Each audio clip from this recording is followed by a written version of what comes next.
शहर से दूर जंगल के बीचों बीच एक छोटा सा गांव था।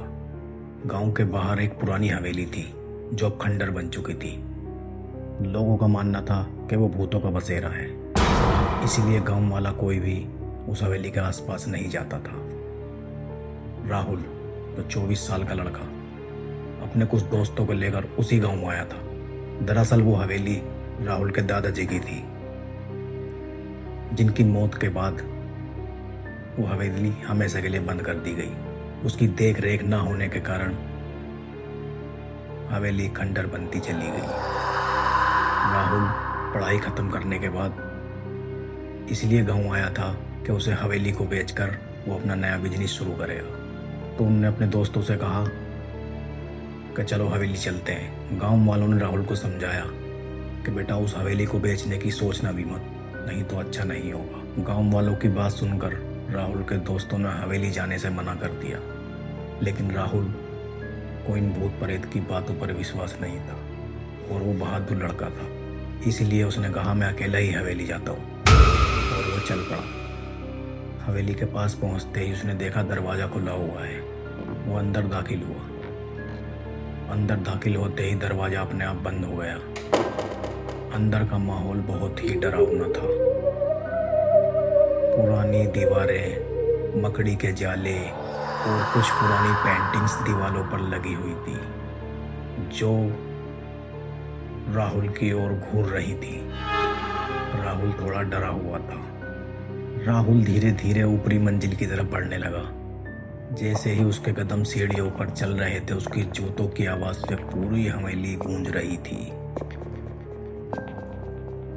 अचानक राहुल को किसी के रोने की आवाज आने लगी। राहुल ने उस आवाज का पीछा करते हुए कमरे में गया। कमरे के अंदर उसने जाकर देखा एक बहुत बड़ा शीशा था, लेकिन शीशे में राहुल दिखाई नहीं दे रहा था। उसमें एक पीली साड़ी पहने औरत दिखाई दे रही थी, जिसका चेहरा खून से लथपथ था। उसके दांत नुकीले थे, उसकी आंखें लाल थी। बहुत ही डरावना चेहरा देखकर राहुल की चीख निकल गई। वो पीछे हटा। अचानक वो औरत एक डरावनी हंसी हंसने लगी और उसकी हंसी पूरी हवेली में गूंजने लगी। राहुल ने भागने की कोशिश की, लेकिन दरवाजे और खिड़कियां अपने आप बंद हो गई। अब राहुल बहुत डर गया। अचानक शीशे से एक डरावना हाथ बाहर आया और उसने राहुल का हाथ पकड़ लिया। राहुल ने भागने की कोशिश की, लेकिन उसने शीशे के अंदर राहुल को खींच लिया। अगली सुबह राहुल को ढूंढते हुए उसके दोस्त हवेली आए, लेकिन राहुल नहीं मिला। उसके बाद राहुल कभी किसी को दिखाई नहीं दिया, लेकिन उस हवेली के आसपास गुजरने वाले लोगों का कहना है कि राहुल के चीखने की आवाज़ें अब भी उस हवेली से आती हैं। अब उस हवेली का कोई वारिस नहीं रहा, तो उसके पास कोई आने जाने वाला भी नहीं रहा।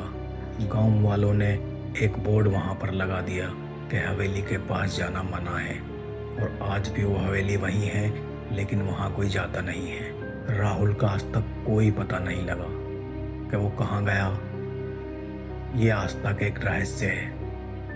ऐसी ही और वीडियो देखने के लिए चैनल को सब्सक्राइब करें और वीडियो को लाइक करें। मिलते हैं नेक्स्ट वीडियो में एक नई कहानी के साथ।